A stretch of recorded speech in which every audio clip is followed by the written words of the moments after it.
Сыздарбы, урматтуу кесиптештер, бүгүнкү сабагыбыз телефондон ар кандай сүрөттөрдү документ кылып жөнөтүү. Анын үчүн биз могул жердагы төмөн жактагы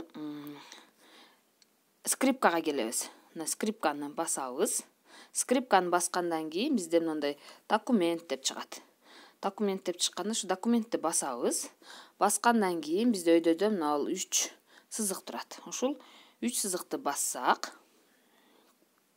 биздин галереядагы сүрөттөр чыгат. Мисалы үчүн, могул жакты карап, сиздин камерада тарткан сүрөттөрүңүз, мисалы үчүн мына сүрөттөр болсо, ушул сүрөттү тандайсыз. Тандап туруп, каалаган сүрөтүңүздү, мисалы үчүн, мен 2-3 сүрөт жөнөтөйм. Мына сүрөттөрдү тандап, мына выбрать дегенди басып, анан отправить дегенди басып койсоңуз, мындай JPEG деп туруп, документ түрүндө барат. Ушул сүрөттөр качествосы жоголбойт. WhatsApp'тан келген сүрөттөрдүн качествосы жоголуп кетет. Анан мондой болуп келген сүрөттөр документ түрүндө келет. Көңүл бурганыңыздар үчүн чоң рахмат.